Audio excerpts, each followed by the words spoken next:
Mis hermanos, Dios les bendiga. Bienvenidos a el canal Apología Adventista, donde hacemos estudios profundos de la Biblia. En esta ocasión, hermanos, queremos tener el repaso de la lección de escuela sabática. Queremos profundizar en ella.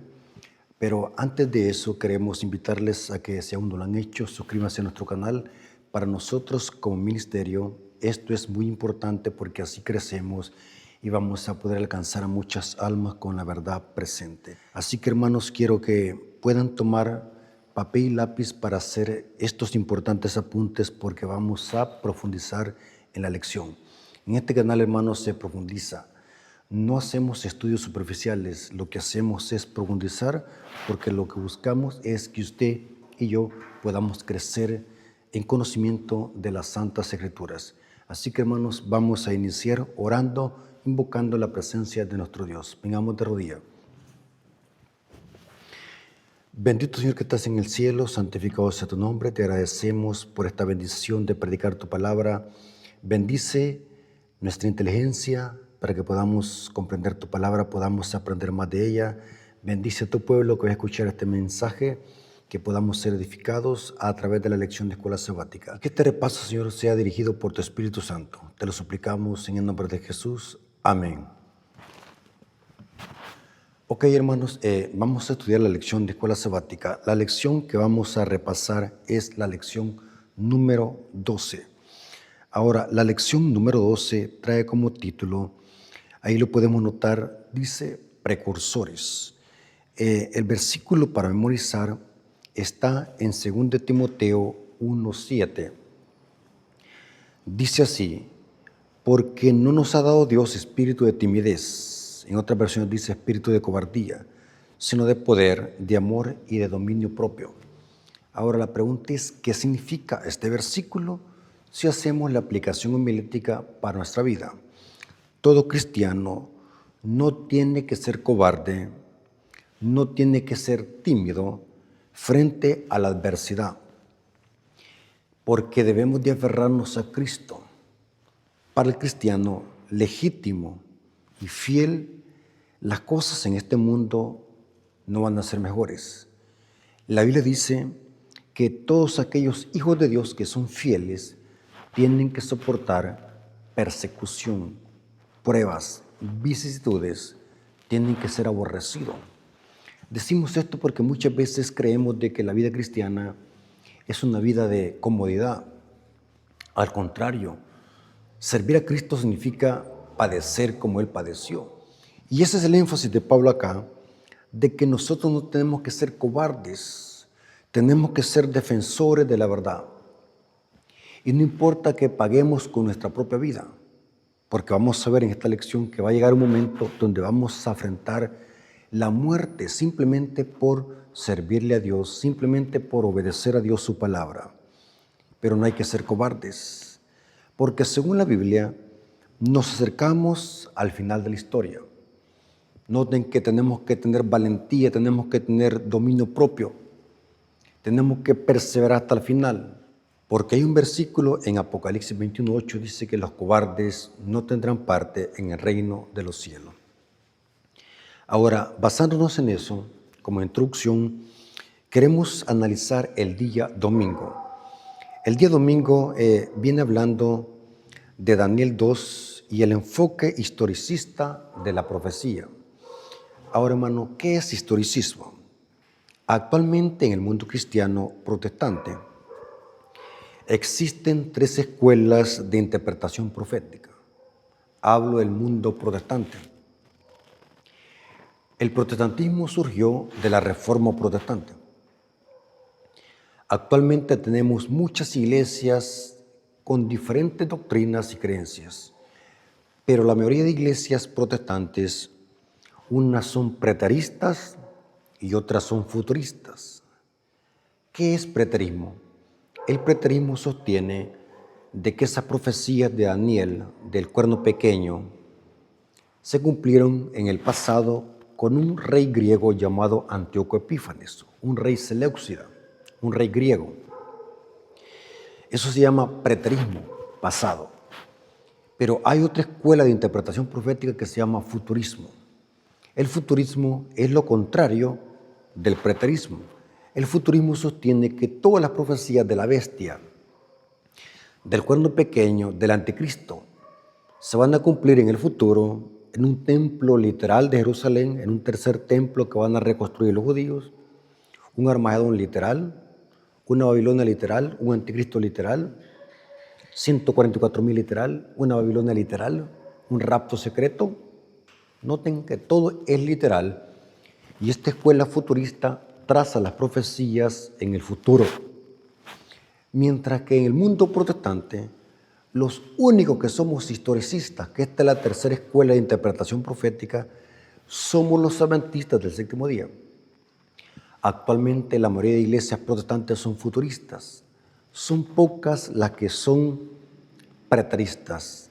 El preterismo más que todo lo aplica la Iglesia Católica. Los teólogos católicos sostienen de que eso de la bestia se cumplió con Nerón. Eso del cuerno pequeño fue Antíoco Epífanes. Pero de allí todas las iglesias protestantes, excepto la Iglesia Adventista, todas las iglesias protestantes son futuristas. Mientras que los adventistas somos los únicos que nos hemos quedado con el historicismo, que era la escuela de interpretación profética que usaban los reformadores protestantes como Martín Lutero, John Knox, Zwinglio y muchos más reformadores protestantes que señalaban a la bestia, al cuerno pequeño y al anticristo con el sistema papal. Por eso es que se levantaron los jesuitas. Los jesuitas es una contrarreforma para desviar el significado profético y el simbolismo de la profecía apocalíptica. Actualmente, como dije, los adventistas del séptimo día somos los únicos historicistas. Ahora, ¿qué es historicismo? Acabamos de ver de que preterismo es pasado, profecías en el pasado, y el futurismo, profecías en el futuro. Pero, ¿qué es historicismo? Porque los adventistas somos historicistas. Interpretamos las profecías en una forma y en un aspecto historicista. Pero, ¿qué es historicismo? El historicismo es la escuela de interpretación profética que traza las profecías en un desarrollo consecutivo, desde los días de los profetas y sigue en desarrollo hasta la segunda venida de Cristo. El historicismo enseña que parte de las profecías se cumplieron en el pasado, noten, parte de las profecías se cumplieron en el pasado y siguen en desarrollo hasta el fin del tiempo. Y vamos a ver de que este método de historicismo lo aplica Daniel 2 y Daniel capítulo 7. En Daniel 2 encontramos bosquejos proféticos, una imagen con metales. Y en Daniel 7 encontramos el mismo simbolismo o el mismo panorama profético, pero en bestias. La misma profecía con diferentes símbolos. Daniel 2 y Daniel 7 son bosquejos proféticos que se deben de entender a la luz de historicismo.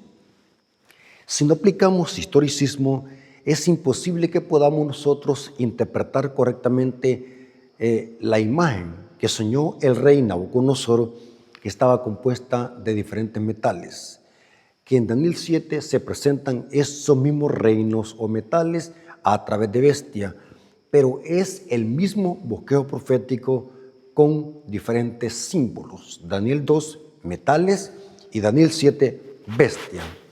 Ahora, para entender esto tenemos que usar historicismo, historia.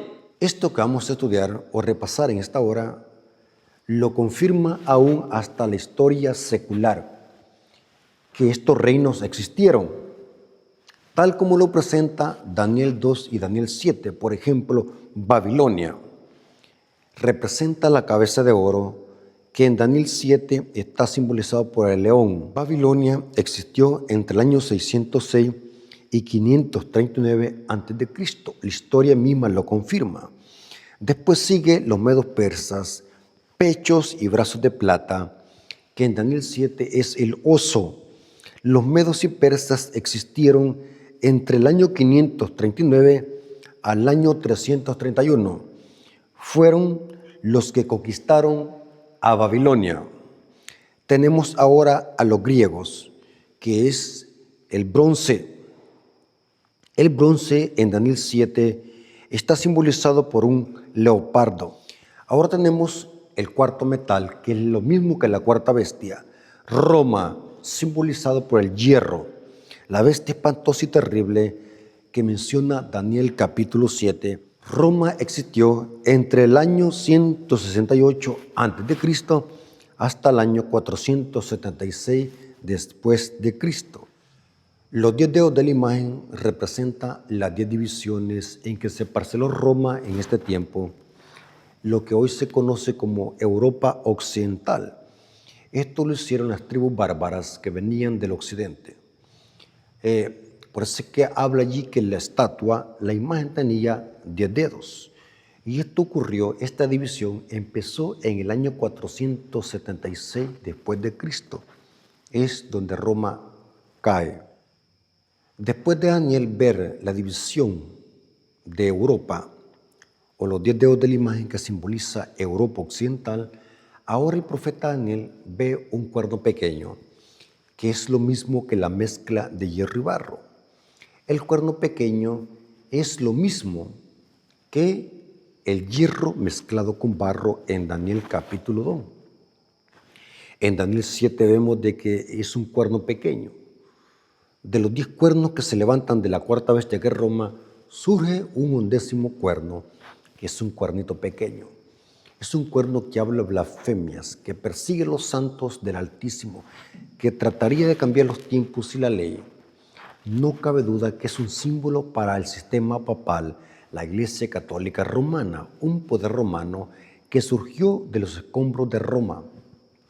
Noten, el papado, su hegemonía, duró 1260 años de persecución papal que iniciaron en el año 538 después de Cristo hasta el año de 1798. En el año de 1798, la Revolución Francesa le suministró una herida de muerte a la bestia. Y esto se cumplió cuando el general Alexandre Beltier llevó cautivo al Papa Pío VI y un año después muere en Francia. La predicción quedó cumplida. El que lleva a cautividad va a cautividad. El que mata a espada debe ser muerto. Eso dice Apocalipsis 13, versículo 9 al 10. Noten, de Babilonia, hoy llegamos a la hegemonía del cuerno pequeño, que es lo mismo la mezcla de hierro y barro. Después de la hegemonía del cuerno pequeño, vemos el juicio. Y este juicio inició en la teología adventista, interpretamos esto, que este juicio inició al final de las 2300 tardes y mañanas que culminaron el 22 de octubre de 1844. Noten que pura historia. Desde Babilonia, ahora llegamos al juicio. Y este juicio va a terminar cuando se cierre la puerta de la gracia. Ahora, después de que la roca, que es lo mismo que el juicio, después de que la roca pega en los pies de la imagen, se hace un gran reino. Eso representa la segunda venida de Cristo, cuando Cristo establezca su reino después de los 1000 años. Noten qué interesante, parece que vimos en una lección pasada de que la roca que golpea la imagen o la piedra que golpea la imagen representa el juicio investigador, donde se da la sentencia para la bestia y para el cuerno pequeño, y es donde Cristo purifica el santuario y es donde se hace juicio al mismo tiempo. Noten, es puro historicismo. Daniel 2 y Daniel 7 y también Daniel 8 y Daniel capítulo 11 y capítulo 12 se debe interpretar historicistamente. Es puro historicismo. Las profecías es historicismo.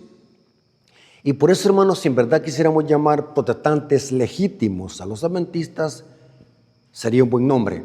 Somos los verdaderos protestantes, porque aún mantenemos el principio historicista de los grandes reformadores. Los reformadores eran historicistas. Nunca más ningún reformador aplicó el título o el símbolo de cuerno pequeño a Antíoco Epífanes, ni a Nerón. Eso lo inventaron los jesuitas porque fue la contrarreforma para contrarrestar la interpretación protestante de estar señalando al papado. como la bestia y el anticristo de las profecías. Por eso, hermanos, es importante que comprendamos qué es historicismo. Para interpretar las profecías necesitamos hacer uso de esta escuela de interpretación profética que es el historicismo. Cuando analizamos Daniel 2 y Daniel 7, todo este bosquejo profético culmina hasta el tiempo del fin, donde Cristo establezca su reino, y este es historicismo. Noten que de Babilonia ahora aterrizamos con la segunda venida de Cristo y con su establecimiento de su reino después de los 1000 años. Daniel 2, versículos 44 al 45. Aquí vemos puro historicismo y vemos también profecía. Daniel capítulo 2, versículo 44 al 45 dice: y en los días de estos reyes, el Dios del cielo levantará un reino que no será jamás destruido. ¿Cuándo va a ser esto? Después de los 1000 años. Pero ¿dónde es que a Cristo se le da el reino y el dominio? En el juicio. Según Daniel capítulo 7, versículo 13 al 14. Y este reino que no será jamás destruido, ni será el reino dejado a otro pueblo, desmenuzará y consumirá a todos estos reinos, pero él permanecerá para siempre, hablando del reino de Cristo.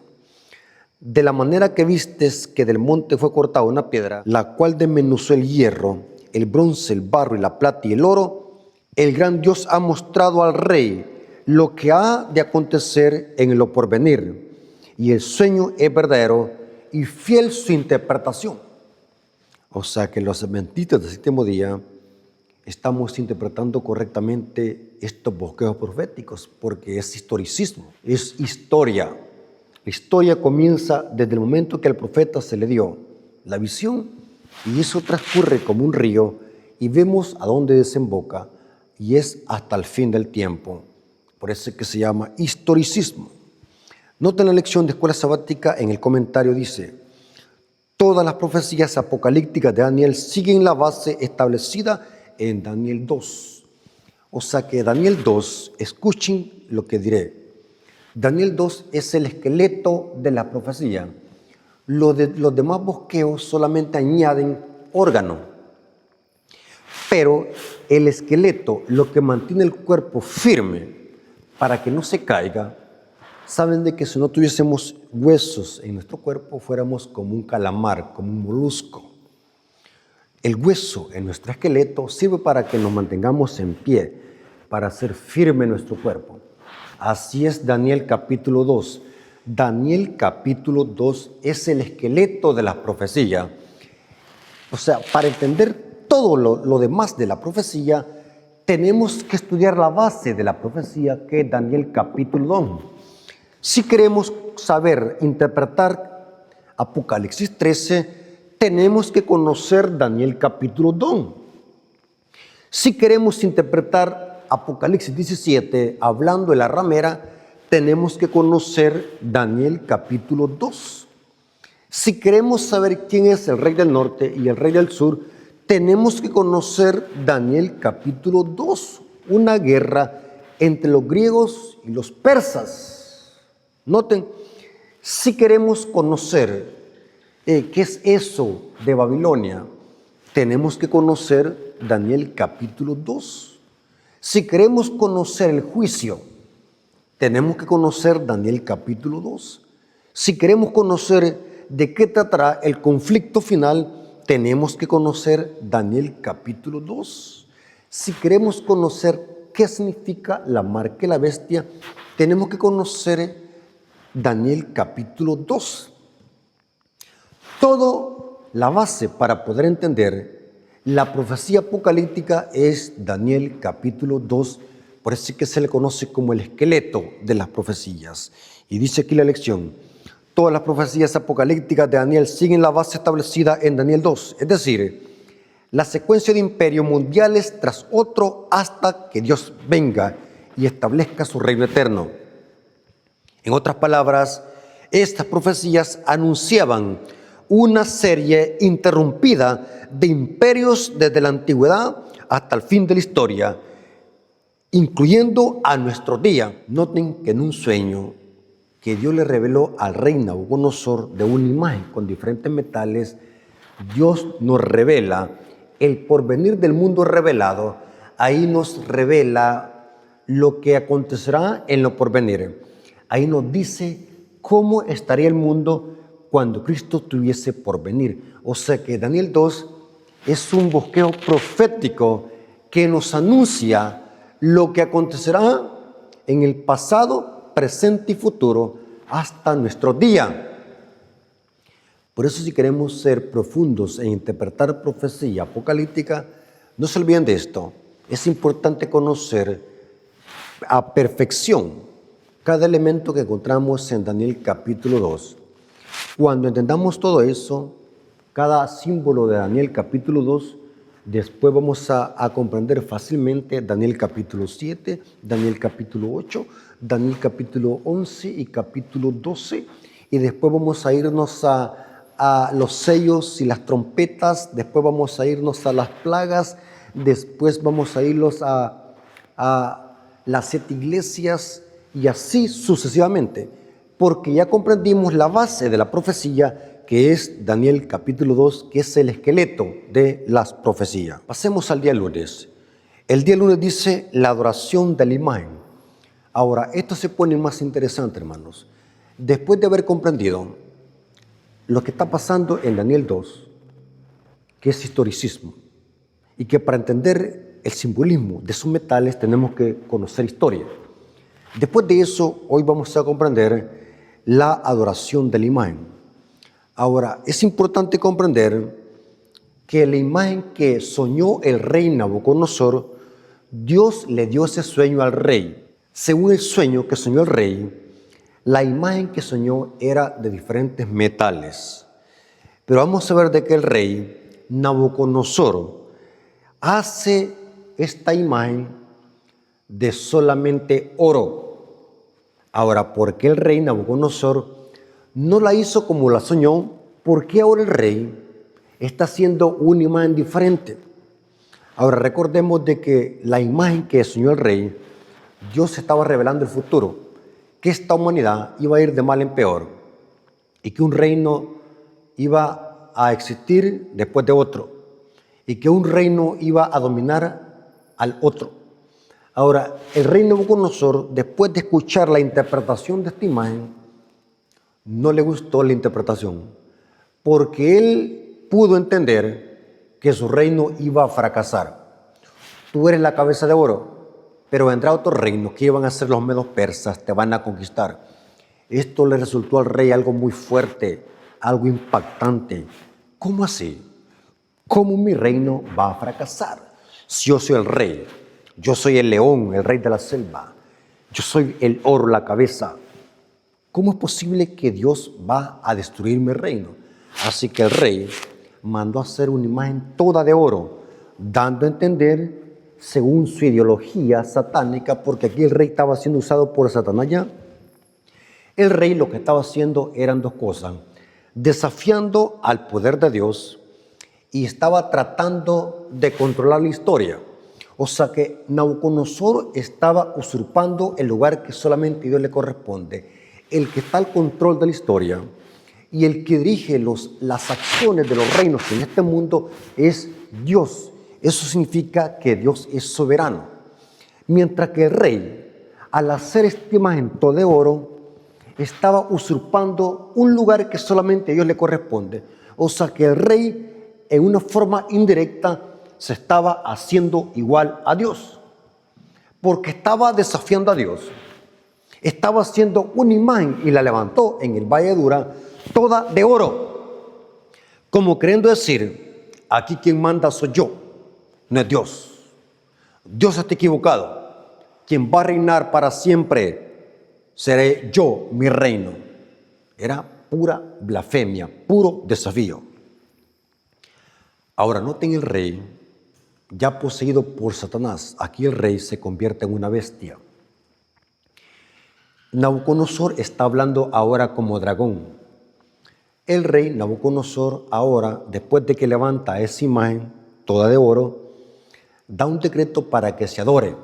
Noten, aquí vemos a un rey político atacando frontalmente la ley de Dios, porque Dios en su primer tabla de la ley, en el segundo mandamiento, Éxodo 24 al 5 prohíbe la idolatría de las imágenes.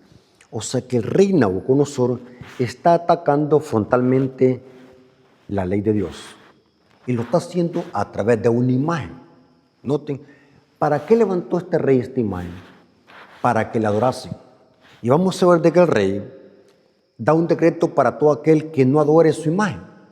Ahora, ¿qué elementos encontramos acá? Un rey político dando un decreto religioso. Después da un decreto de muerte para aquellos que no la adoren. Noten. Ahora, leamos los versículos bíblicos porque esto nos va a ayudar a comprender la profecía apocalíptica. Ahora, noten lo que dice Daniel capítulo 3, versículo 1. Noten lo que el rey está haciendo. Daniel capítulo 3, versículo 1 dice: el rey Nabucodonosor hizo una estatua de oro cuya altura era de 60 codos. Noten que así no era la imagen. El rey la mandó a hacer toda de oro. Y dice, y su altura era de 60 codos. Y su anchura de 6 codos. Noten que ahí está incluido el número 6. Porque el número 6 era el número predilecto de Babilonia. Y dice, la levantó en el campo de Dura, en la provincia de Babilonia. Mandó a hacer esa imagen y mandó a llamar a todos los poderosos de Babilonia para hacer una inauguración de esa imagen. Pero ¿cuál era el propósito del rey? Que todos adoraran esa imagen. O sea que el diablo está detrás de este conflicto. El diablo está buscando adoración a través de un ídolo. Y el diablo está usando a un rey político para que dé un decreto de muerte. Noten cómo dice Daniel capítulo 3, versículos 5 al 6. Daniel capítulo 3, versículos 5 al 6 dice, noten el decreto que da el rey, que al oír el son de la bocina y de la flauta, del tamboril, del arpa y del salterio, de la zampoña y de todo instrumento de música, os postréis y adoréis la estatua de oro que el rey Nabucodonosor ha levantado. Y cualquiera que no se postre y adore, inmediatamente será echado dentro de un horno de fuego ardiente. Noten, aquí el conflicto es por la adoración. Aquí el conflicto es entre obedecer a Dios o obedecer al rey apóstata, que en este caso está hablando como dragón. Noten, el conflicto final en el Valle Dura y al final será por la adoración y por la obediencia a la ley de Dios. La historia que encontramos en Daniel capítulo 3 es una historia tipológica que la vamos a conectar en el día martes con Apocalipsis 13. Noten, aquí lo que está buscando el rey es adoración. Saben, hermanos, que el conflicto siempre ha sido, durante toda la historia, desde Caín y Abel, ha sido por la obediencia y por la adoración. Hay iglesias protestantes que creen de que la marca de la bestia tiene que ver con un chip fuera de contexto. Cuando estudiamos la profecía apocalíptica y la profecía clásica, vamos a notar de que el conflicto final y la marca de la bestia siempre ha sido por la adoración y por la obediencia. Nada que ver con un chip. Por eso, hermanos, las iglesias protestantes tienen un sistema de interpretación profética erróneo, fuera de contexto. Aquí el rey está buscando adoración. El diablo, a través de este rey político, está buscando adoración.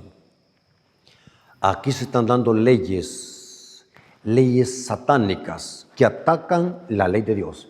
Aquí el rey está dando un decreto, una ley de adorar una imagen bajo pena de muerte.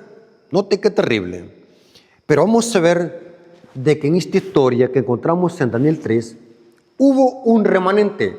Ahora, ¿qué significa la palabra remanente? En el griego la palabra remanente significa loipos o eloipoi. Pueden buscar eso en una concordancia Strong. Eloipoi es una palabra que significa lo que queda, el resto o el sobrante. En teología y profecía apocalíptica, esa palabra loipos se aplica a alguien que queda fiel en medio de un cataclismo o en una apostasía. Por ejemplo, cuando vino el diluvio, ese cataclismo, el remanente fue Noé y su familia, que fueron 8. Noten, en los tiempos de Sodoma y Gomorra, ese cataclismo de fuego, el remanente, ¿quién fue? Lot y sus hijas. En los días de Elías, cuando hubo esa apostasía, el remanente fue Elías y los demás profetas que estaban escondidos en cueva. Noten, remanente, lo que queda fiel en medio de una apostasía. En el Valle de Dura hubo también un loipos, un remanente. ¿Quiénes fueron estos? 3 hebreos que conocían y obedecían la ley de Dios. Habían más judíos allí en el Valle de Dura, pero apostataron, no soportaron la prueba. Pero allí hubo un remanente que conocía y obedecía la ley de Dios. Estos 3 jóvenes se les pusieron nombres babilónicos. Eran Sadrac, Mesac y Abednego. Eran 3 jóvenes judíos que conocían y obedecían la ley y rechazaron adorar la imagen.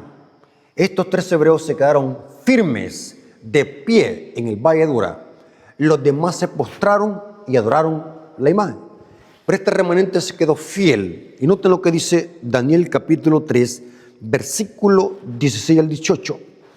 Sadrac, Mesac y Abednego respondieron al rey Nabucodonosor diciendo: no es necesario que te respondamos sobre este asunto. He aquí nuestro Dios, a quien servimos, puede librarnos del horno de fuego ardiendo, y de tu mano, oh rey, nos librará.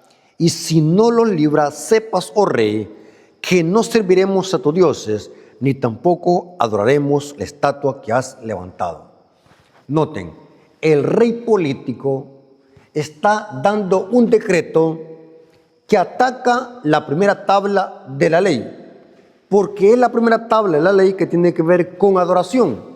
Vamos a ver, cuando lo vamos a Apocalipsis 13, vamos a ver de que va a ser algo similar a lo que hubo en el Valle de Dura. Va a haber un decreto de muerte y los poderes políticos representados por el rey Nabucodonosor van a unirse en una coalición impía con los poderes religiosos. Y estos poderes religiosos, actuando en concierto con los poderes civiles, van a dar una ley que va a atacar también la primera tabla de la ley, que tiene que ver con adoración, porque todo es tipológico. Si queremos conocer perfectamente bien el bosquejo apocalíptico de Apocalipsis 13, tenemos que conocer la historia de Daniel capítulo 3, como lo acabamos de estudiar. Ahora, vámonos ahora al día martes, porque el día martes edifica sobre el día lunes. El día martes dice: otra imagen y la orden de adorarla. Noten, otra imagen. Ahora, en Daniel capítulo 2 y Daniel capítulo 3 encontramos la historia tipológica. Es una historia, pero con una dimensión profética. Son historias, sí, claro que son historias. Esto pasó en el pasado. Fue algo que se llevó a cabo. Pero esa historia tiene una doble aplicación. Podemos decir de que son historias con doble referencia. Son historias tipológicas que nos ayudan a entender lo que pasará muy pronto en el tiempo del fin. En Apocalipsis 13 vemos que se levanta otra imagen. Ahora, ¿pero qué es la imagen de la bestia? Es un poder político y religioso. Es una unión de iglesia y Estado. Y vamos a ver de que también será un decreto de muerte para adorarla. La imagen de la bestia es un símbolo, no es algo literal. La imagen de la bestia significa una coalición de iglesia y Estado. O sea, los reyes políticos, igual como Nabucodonosor, se van a unir con la religión para darle decretos legislativos que atacarán las primeras tablas de la ley. En Apocalipsis 13 también se levanta una imagen de la bestia y se manda a adorarla, y también se da un decreto de muerte. Pero leamos lo que dice Apocalipsis 13, versículo 11 al 17.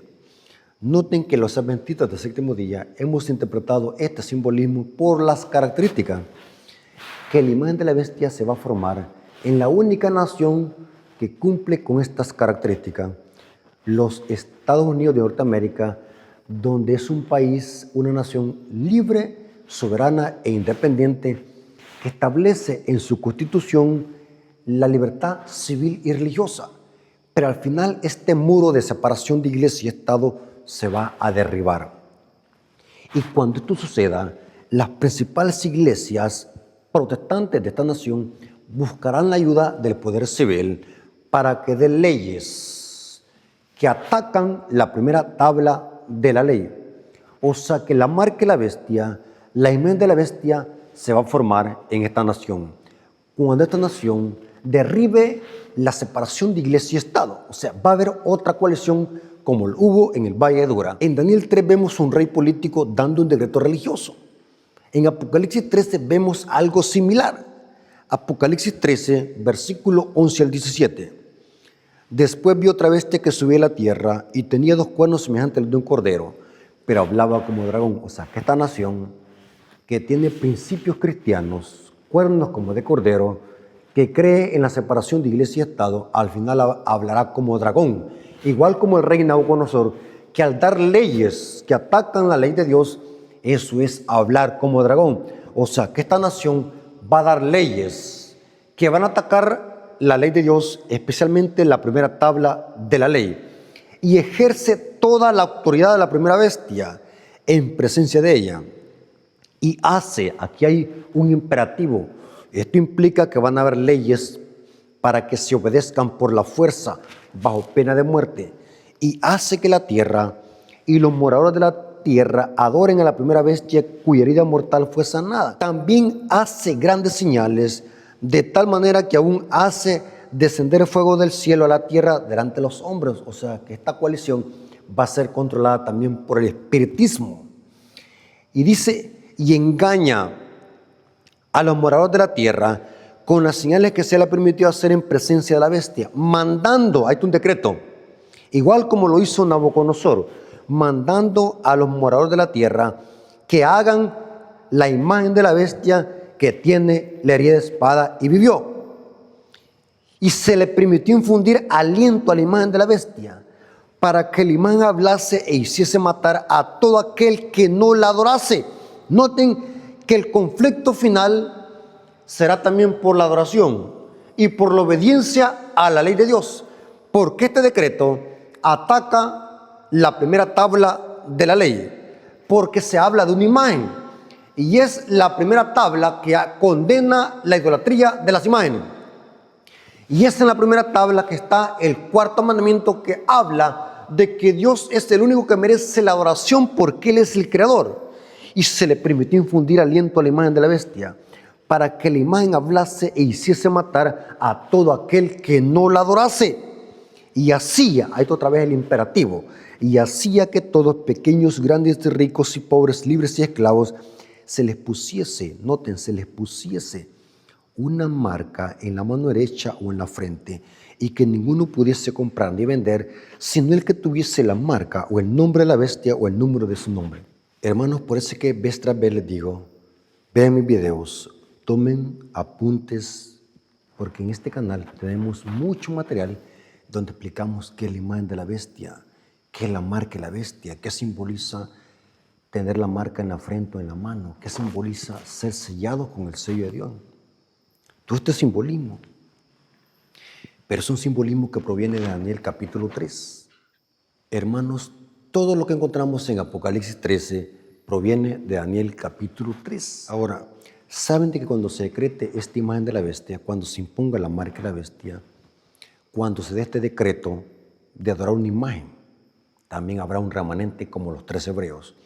Este remanente se identifica como los que guardan los mandamientos. Noten el contraste.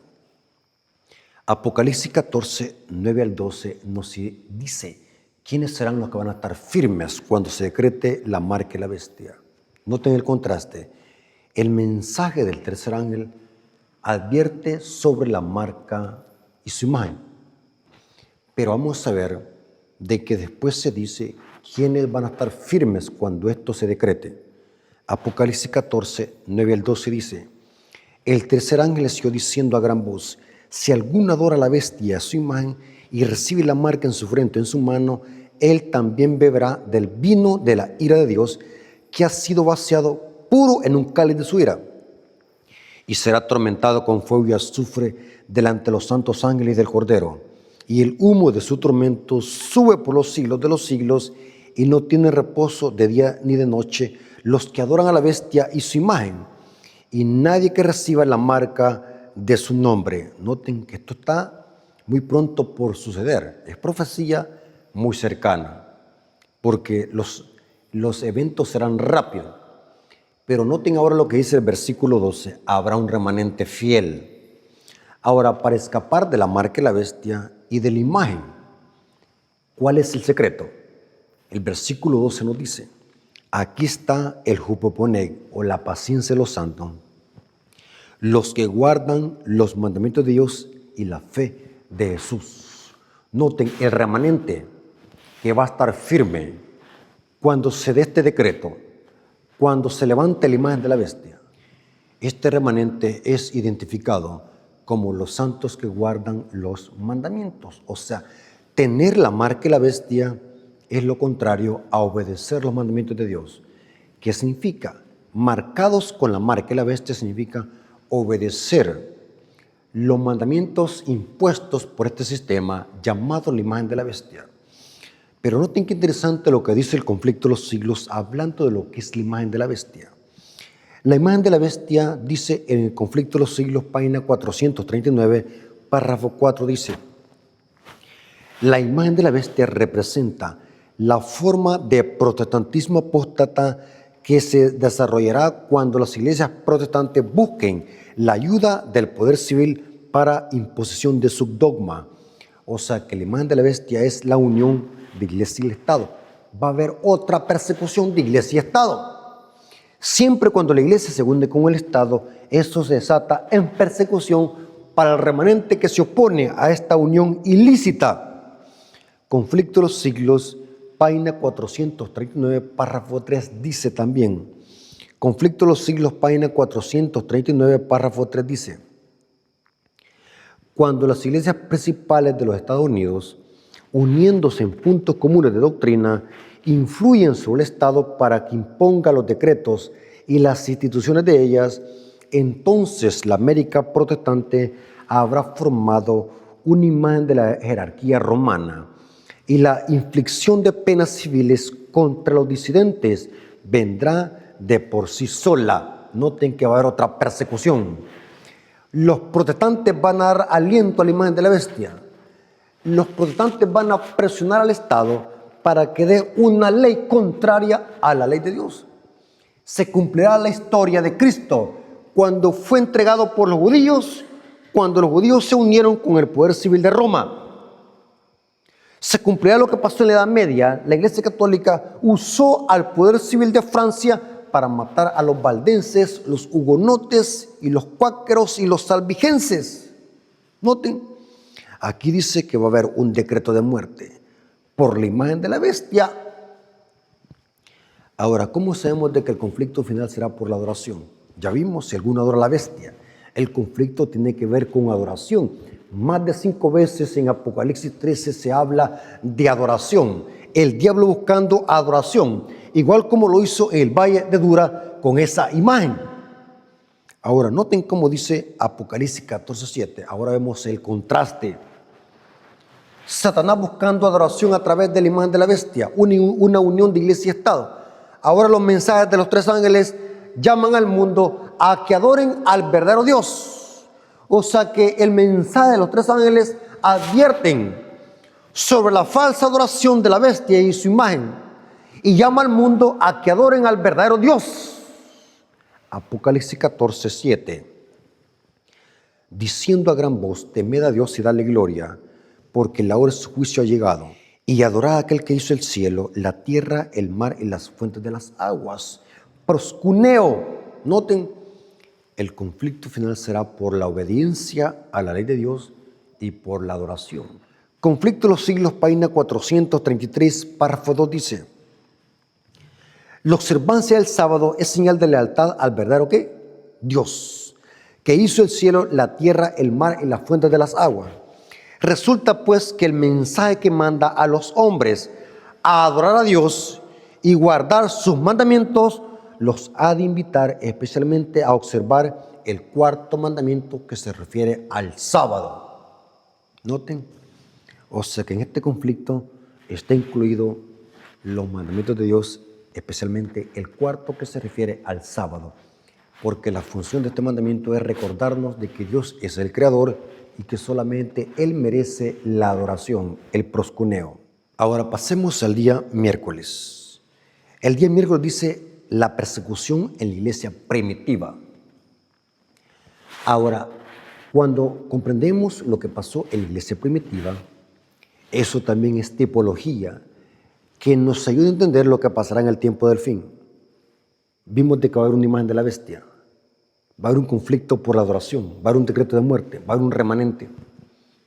Eso lo acabamos de ver tanto en la historia tipológica de Daniel 3 como la profecía apocalíptica de Apocalipsis 13. Ahora vamos a ver en el día miércoles que nos habla de la persecución de la iglesia primitiva. La persecución de la iglesia primitiva es una tipología de la persecución de la iglesia en el tiempo del fin. O sea, si queremos saber perfectamente bien lo que pasará en el tiempo del fin con la iglesia, tenemos que ver lo que pasó con la iglesia primitiva en el libro de Hechos de los Apóstoles. En el libro de Hechos de los Apóstoles encontramos lo que padeció los apóstoles. Fueron perseguidos, fueron calumniados, fueron prohibidos de predicar, se encarcelaron, fueron muertos a filo de espada, otros fueron apedreados, pero nunca desistieron porque sobre ellos había caído el Espíritu Santo, que en profecía e historia se le conoce como la lluvia temprana. O sea que la iglesia primitiva sufrió por la predicación del Evangelio, por serle fiel a Dios. Así también la iglesia en el tiempo del fin va a ser perseguida porque guarda los mandamientos y le es fiel a la palabra de Dios. El apóstol Pablo dice, 2 Timoteo capítulo 3, versículo 12 al 13. 2 Timoteo capítulo 3, versículo 12 al 13 dice, y también todos los que quieran vivir piadosamente en Cristo padecerán persecución. Mas los malos hombres y los engañadores irán de mal en peor, engañando y siendo engañados. Noten que siempre ha sucedido así. Mientras más fiel son los cristianos a la palabra de nuestro Dios, más feroces son las persecuciones. Fue perseguida la iglesia por Roma, después por el papado. Siempre el pueblo de Dios ha sido perseguido simplemente por serle fiel a Dios. Y esto pasó en los días de los apóstoles. Esto lo podemos ver en Hechos capítulo 12 y también en Hechos capítulo 8. Vemos cómo la iglesia sufrió persecución. Los apóstoles sufrieron persecución. Leamos algunos pasajes. Hechos capítulo 12, versículo 1 al 2.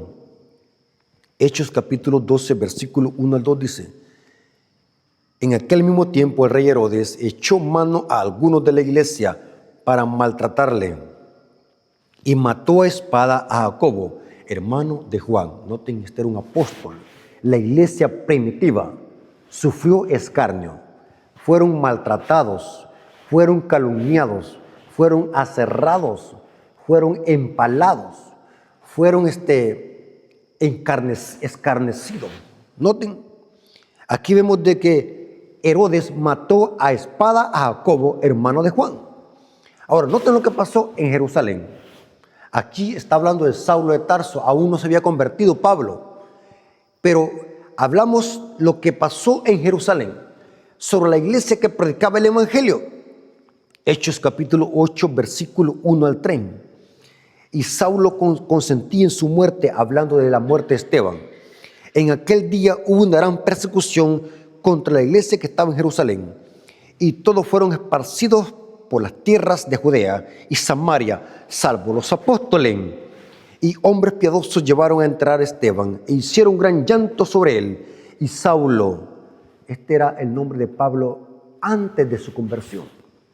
Y Saulo asolaba la iglesia y entrando casa por casa arrastraba a hombres y mujeres y los entregaba en la cárcel. Esto mismo pasará con la iglesia en el tiempo del fin. La iglesia va a ser llevada a tribunales, van a ser perseguidos, van a ser tildados como criminales, porque la historia es tipológica. La historia se volverá a repetir.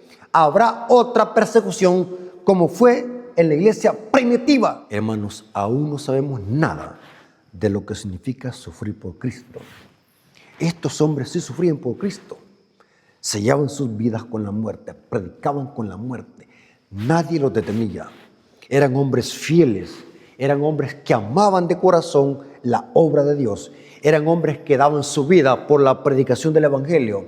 Eran hombres que no sentían lástima vender sus propiedades y apoyar la predicación del Evangelio. Por eso es que la iglesia era próspera, porque en verdad sobre estos hombres de Dios sí moraba el Espíritu Santo. Amaban el Evangelio, amaban de que Cristo viniese pronto, y la única forma de apresurar la venida de Cristo era predicando el Evangelio, y lo predicaron con su vida. Esto significa predicar el Evangelio. No hoy que decimos, está lloviendo, no voy a ir porque me va a agarrar calentura, o voy a ir a trabajar, no puedo ir a la iglesia. Hay muchos hermanos que ponen un montón de excusas. Hay muchos hermanos que no sabemos qué es lo que hacen durante toda la mañana, que van llegando a la iglesia a las 10 de la mañana a sacar al predicador. Noten que el culto comienza a las 8:45 por lo general. Y hay hermanos que van llegando a las 10 de la mañana, a las 11 de la mañana. ¿Para qué llegan? Mejor no lleguen. La iglesia primitiva no era de ese tipo de carácter, tenían amor a la obra de Dios, sufrieron por Cristo, y fue el diablo que levantó esa persecución, porque el diablo se llenó de ira al ver que la iglesia no retrocedía. Así que el diablo dijo, voy a destruirlos por completo, voy a levantar una persecución, porque todo esto es tipología, hermanos. Esto lo corrobora el libro Conflicto de los Siglos, página 38, párrafo 1. Conflicto de los Siglos, página 38, párrafo 1 dice, noten cómo dice Conflicto de los Siglos, página 38, párrafo 1, dice, hablando que todo esto es tipología. La persecución de la iglesia primitiva es tipología. La historia de la iglesia primitiva atestigua que se cumplieron las palabras del Salvador. Los poderes de la tierra y del infierno se coligarán para atacar a Cristo en la persona de sus discípulos. Habrá otra persecución cuando el papado se le sane la herida de muerte. La pregunta es, esta pregunta vale oro y vale la pena responderla. ¿Por qué aún no ha venido la persecución sobre la iglesia? Si nos actamos en decir que tenemos la verdad y los mensajes de los tres ángeles. ¿Por qué no somos perseguidos? Uno, porque no estamos predicando el mensaje. Hay que admitirlo, hermanos, y lo digo con amor, no me vayan a malinterpretar, pero esto es una gran verdad. Aunque son pocos los que están predicando la verdad presente dentro de la iglesia, no se está predicando el mensaje como se debe de predicar, ni tampoco lo vivimos. Ahora, esto lo dice el Espíritu por sí. Yo les voy a leer una cita, hermanos, antes de seguir. Esta cita está en el libro Conflicto de los Siglos, en el capítulo. Quiero que lo vayamos, hermanos, en el capítulo del Conflicto de los Siglos. Hay un capítulo que se llama La fe de nuestros mártires. Capítulo 2 del Conflicto de los Siglos. Al final, váyanse al tope. Ahí explica Elena de White por qué la iglesia no es perseguida en este momento. ¿Por qué los adventistas no son perseguidos? Ya les dije una razón. Porque nos hemos hecho mundanos. Esta cita está al final del capítulo 2. Lean el capítulo 2 de Conflicto de los Siglos, se llama La fe de los mártires. En la última página, en el tope de ese capítulo, aquí en mi biblioteca electrónica, está en la página 45, párrafo 2. Ella explica por qué la iglesia no es perseguida. Claro, va a haber una persecución, lo acabamos de ver. Así como fue con los apóstoles, la iglesia remanente va a ser perseguida. Pero la pregunta del millón es una pregunta que necesita responderse. ¿Por qué no somos perseguidos? Si nos llamamos adventistas del séptimo día, predicamos un mensaje distintivo. ¿Pero qué está pasando? ¿Por qué no nos persiguen? Bueno, aquí la cita dice. Conflicto de los Siglos, página 45, párrafo 2. Otro asunto hay de más importancia aún, que debería llamar la atención a las iglesias del día de hoy. Noten cómo inicia la cita. Hay un asunto importante que debe llamar a las iglesias en el día de hoy. O sea, este mensaje es para ahora, para nosotros como iglesia adventista. El apóstol Pablo declara: todos los que quieran vivir piadosamente en Cristo padecerán persecución. Segundo Timoteo 3:12 cita ella. Ahora está la pregunta del millón. ¿Por qué entonces parece adormecida la persecución en nuestros días? En otras palabras, ¿por qué no son perseguidos? ¿Por qué los adventistas no son perseguidos? El único motivo, aquí está la respuesta. Pongan atención, adventistas, estos temas son de estar alerta. Esto no es broma, no lo agarre como broma. Si usted cree que esto es predicar fanatismo o terror, es su problema. Pero a mí no me importa lo que usted piense, me importa lo que está escrito. Noten la respuesta que da ella. El único motivo es que la iglesia se ha conformado a las reglas del mundo y por lo tanto no despierta oposición. ¿Cómo? Se la repito. El único motivo es que la iglesia de hoy, la iglesia adventista, se ha conformado a las reglas del mundo y por lo tanto no despierta oposición. O sea que estamos igual que los católicos. Estamos igual que el mundo. El catolicismo romano, ¿para qué los va a perseguir? Dígame, no tiene sentido. ¿Para qué va a venir una persecución si estamos igual que ellos? Nos vestimos igual que ellos. Celebramos las mismas tradiciones que ellos celebran. Día de las Madres, Día del Conejo de Pascua, Semana Santa, Navidad. Toda tradición que el catolicismo celebra, la introducimos a la iglesia y la empezamos a celebrar. Servimos de hazme reír para los católicos. Yo he encontrado católicos que cuando les estoy hablando el sábado, ¿saben qué es lo que me dicen?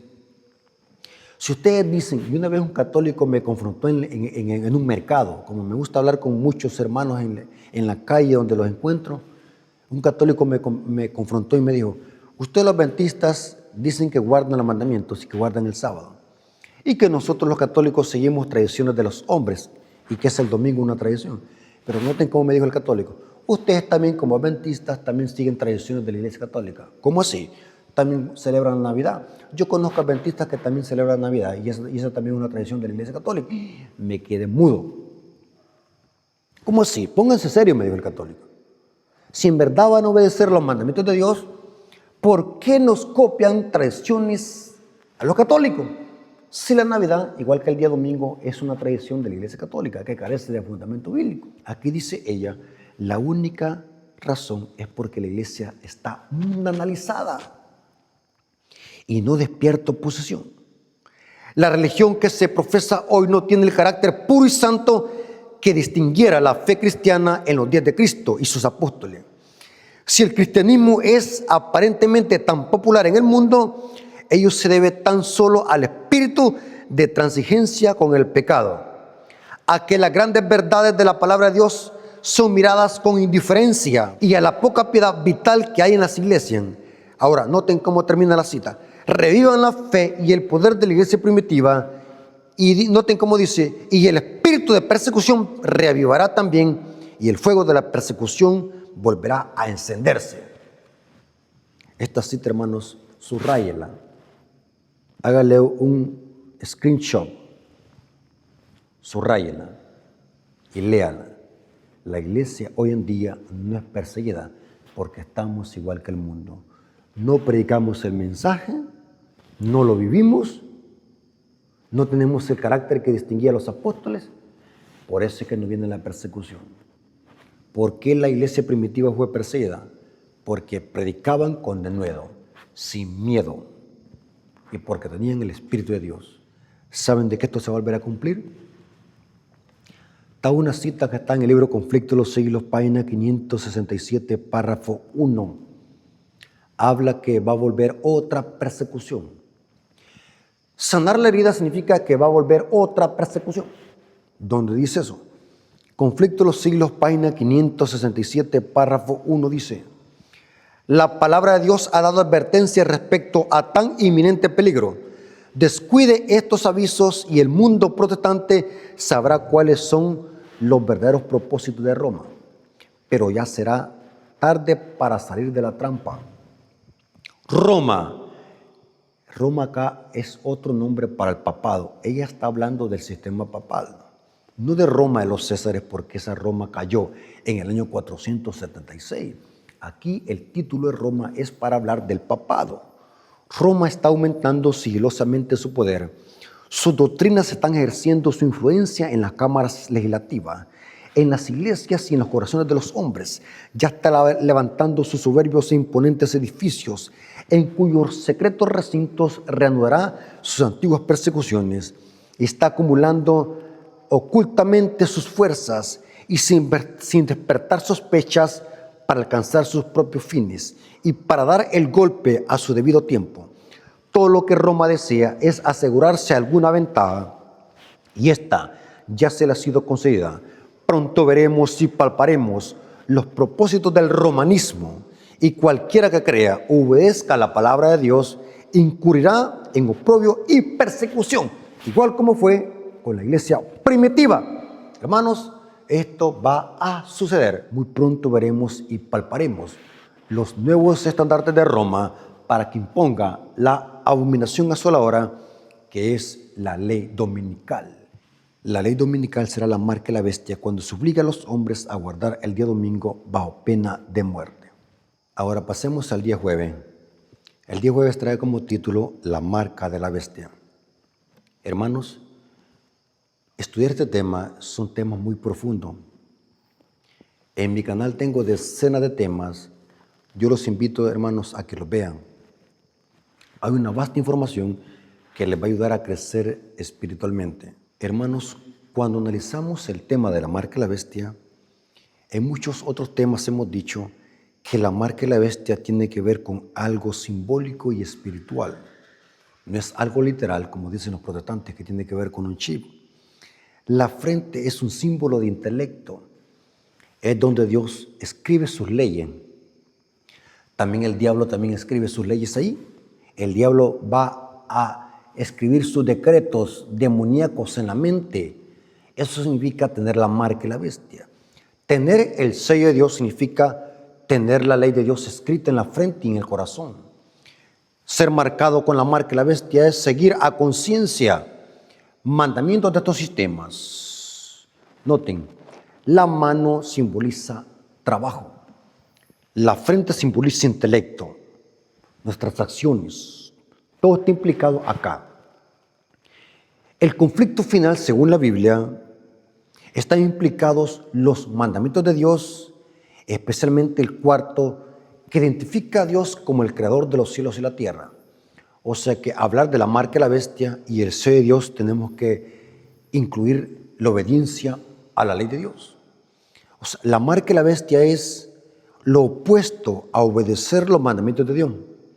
Y los que tienen los mandamientos de Dios son los que tienen el sello de Dios. ¿Me doy a entender? Porque hay un contraste. Los que tienen la marca de la bestia y los que tienen el sello de Dios. Los que tienen el sello de Dios obedecen la ley de Dios. Y esa ley está escrita en la frente. Por consiguiente, los que tienen la marca de la bestia siguen los mandamientos de esta coalición impía de iglesia y Estado. O sea, las leyes que van a dar estos poderes políticos es para atacar la ley de Dios. Y cuando alguien haga eso, estará siendo marcado por la marca de la bestia. O sea, para escapar de la marca de la bestia, es importante guardar todos los mandamientos, incluyendo el cuarto que se refiere al sábado. Los adventistas del séptimo día hemos creído y lo hemos interpretado de esta manera, que el conflicto final será por todos los mandamientos, pero especialmente por uno, que es el sábado, que es la piedra de tropiezo para el catolicismo y el protestantismo. Porque es el cuarto mandamiento, es el único que señala a Dios como el creador de los cielos y la tierra. Es el único que nos señala la razón por la cual debe ser Dios adorado, porque Él es el creador de los cielos y la tierra. Por eso es que el mensaje del primer ángel anuncia y llama al mundo a que adoren al Creador. Apocalipsis 14:7 dice, diciendo a gran voz, temed a Dios y dale gloria, porque la hora de su juicio ha llegado. y adorar a aquel que hizo el cielo, la tierra, el mar y las fuentes de las aguas. O sea, este imperativo de adorar al Creador está en contraposición contra la marca de la bestia. O sea, para escapar de la marca de la bestia es importante adorar al Creador en su día santo, que es el sábado, porque es el sábado que nos protege de la marca de la bestia, porque la marca de la bestia lo que busca es una falsa adoración a través de un día espurio que ataca el cuarto mandamiento de la ley de Dios. Por eso es que el mensaje del primer ángel llama al mundo a que adoren al Creador. Este es un modismo que viene del cuarto mandamiento de Éxodo 20, versículo 11. El modismo que encontramos en el mensaje del primer ángel proviene de Éxodo 20, 11. Noten cómo dice, el por qué hay que adorar al Creador. Porque en 6 días hizo Jehová los cielos y la tierra, el mar y todas las cosas que en ellos hay, y reposó en el día séptimo. Por tanto, Jehová bendijo el día de reposo y lo santificó. O sea que lo que significa adorar al Creador significa darle culto a Dios en el día sábado, porque Dios merece la adoración porque Él es el Creador. Ahora, pero vamos a ver de que aunque el cuarto mandamiento contiene el sello del gran legislador, vamos a ver que el sello de Dios tiene que ver más que guardar el sábado. ¿Cómo así? Explico. El guardar el sábado, como también todos los mandamientos, es una señal externa que identifica que somos el pueblo de Dios y que adoramos al único Dios creador de los cielos y la tierra. Esa es una señal externa, la obediencia que se puede ver. Pero tenemos también la obediencia interna o el carácter. La marca de la bestia es lo contrario a tener el carácter de Cristo. Tener el sello de Dios significa reflejar el carácter de Cristo que se refleja en sus mandamientos. Por lo consiguiente, los que tengan la marca de la bestia reflejan el carácter de Satanás, igual como lo reveló Caín. Caín tenía la marca de la bestia y Abel tenía el sello de Dios en su frente. Ambos tenían sus marcas en sus frentes. O sea, la historia de Caín y Abel es tipológica para comprender qué significa la marca de la bestia y el sello de Dios. 2 grupos que existirán hasta el final. Los que simbolizan a Abel y los que simbolizan a Caín. Por eso, hermanos, ser sellados con el sello de Dios va más allá de un día. Está incluido el cuarto mandamiento, pero va más allá de un día. También simboliza reflejar el carácter de Cristo. Eso significa ser sellado. Voy a leer algunas citas del Espíritu de Profecía que lo explican. Que los salvos guardan los mandamientos, pero también reflejan el carácter de Cristo. Esto es estar sellados con el sello de Dios. Eventos de los últimos días, página 187, párrafo 1 dice: el sello de Dios viviente será colocado sobre aquellos que con plena conciencia guardan el día de reposo del cuarto mandamiento. Noten. Pero ahora vamos a ver de que va más allá del sábado. También implica reflejar el carácter de Cristo. Eventos de los últimos días, página 187, ahora el párrafo 7. El sello de Dios viviente será colocado sobre los que son semejantes a Cristo en carácter. O sea, no es solo el sábado, es guardar todos los mandamientos y reflejar el carácter de Cristo. Digo esto porque hay muchos adventistas que son superficiales en interpretar qué es el sello de Dios. Dicen el sábado y se quedan ahí. Claro que el sábado es parte del sello de Dios, pero también eso incluye o implica reflejar el carácter de Cristo. Los fariseos profesaban guardar el sábado. Lo profesaban, no lo guardaban. Y Cristo nos dijo: hijos de vuestro padre, el diablo. Porque ellos, en lugar de reflejar el carácter de Cristo, reflejaban el carácter del diablo. Ahora, la lección de escuela sabática termina con hacer una comparación entre las doctrinas y mandamientos de los fariseos y cómo los fariseos atacaban a Cristo por supuestamente, según la perspectiva de los fariseos, acusaban a Cristo de quebrantar el sábado.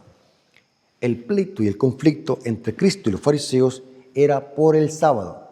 Los fariseos supuestamente acusaban a Cristo de ser violador del sábado porque Cristo hacía obras de misericordia. Según la historia bíblica, los fariseos amaban más sus tradiciones que los mandamientos de Dios, y eso lo había llevado a recargar el sábado con exigencias rabínicas. O sea, los fariseos eran inventores de tradiciones, y esas tradiciones estaban por encima de la ley de Dios, al punto que los fariseos llegaron a condenar las obras de misericordia y añadir algo que el mandamiento no decía. El mandamiento lo que prohibía y lo que prohíbe es trabajo secular innecesario, egoísta para nuestro propio beneficio.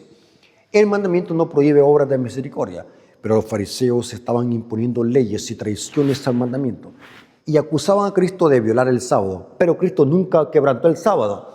El hacer obras de misericordia no quebrantaban el sábado. O sea, lo que vemos acá en la historia de Cristo con los fariseos es tradiciones versus mandamiento. El conflicto final será por eso también. Los seres humanos van a exaltar sus tradiciones, sus mandamientos de hombre y van a pisotear la ley de Dios, como en los días de los fariseos. Vamos a ver de que los fariseos condenaban las obras de misericordia y Cristo rescató el sábado de esa exigencia. Cristo enseñó la forma correcta de guardar el sábado y los fariseos esto los enojó porque para ellos eran más importantes sus tradiciones. Mateo 12, 10 al 14. Noten cómo dice: y aquí que había allí uno que tenía seca una mano. Y preguntaron a Jesús para poder acusarle. Aquí están los fariseos para poder acusarle. Noten la pregunta tentadora que le hacen. ¿Es lícito sanar en el día de reposo? Él les dijo: ¿qué hombre habrá de vosotros que tenga una oveja y si ésta cayera en un hoyo en el día de reposo, no le echa mano y le levanta? Pues, ¿cuánto más vale un hombre que una oveja? Por consiguiente, es lícito hacer el bien en el día de reposo. Entonces dijo aquel hombre: extiende tu mano. Y noten, y él extendió y le fue restaurada, sana como la otra. Y saliendo los fariseos, noten ahora viene la ira. Y saliendo los fariseos tuvieron consejo contra Jesús para destruirle. Noten cómo estaban endemoniados los fariseos. Para los fariseos eran más importantes sus tradiciones. Condenaban las obras de misericordia. Eso era pecar y quebrantar el sábado para los fariseos. Sanar a alguien era pecado para los fariseos. Pero andar buscando a alguien para matarlo en sábado, no. Bien dicho lo que Cristo les dijo: ustedes son hijos de vuestro padre, el diablo. Noten. Saben que al final será lo mismo. Los gobiernos del mundo exaltarán leyes humanas, leyes creadas por agentes satánicos que atacarán la ley de Dios. La piedra de tropiezo también será por el sábado. El conflicto también será por el sábado. Igual como en los tiempos de Cristo, los fariseos solamente por el cuarto mandamiento acusaban a Cristo de quebrantarlo. Los fariseos nunca dijeron: este es adúltero, este es chismoso, este es ladrón o este es adúltero. Nunca jamás dijeron eso. El compendio entre Cristo y los fariseos era por el sábado. Esta misma historia se repetirá. El conflicto final será por todos los mandamientos, claro que sí, pero especialmente por uno que odia, el cuarto, que es la piedra de toque entre católicos y protestantes. Dios tenga misericordia de nosotros y podamos estar firmes en este conflicto. Pero para estar firmes en el conflicto final, tenemos que ser fiel en tiempo de paz para que nuestro carácter refulja en tiempo de prueba y persecución. Así que, hermanos, para despedirnos, oremos e invoquemos la presencia de nuestro Dios. Oremos. Bendito Señor que estás en el cielo, santificado sea tu nombre, te agradecemos por tu palabra. Gracias por estas historias tipológicas que nos ayudan a entender los acontecimientos finales. Gracias por estas profecías, gracias porque has dado el don de profecía a la iglesia adventista. Gracias, Señor, porque hemos sido un pueblo que ha sido llamado para predicar los mensajes de los tres ángeles a toda nación, tribu, lengua y pueblo. Gracias, Señor, por tu palabra. Te lo agradecemos en el nombre de Jesús. Amén. Hermanos, Dios me los bendiga.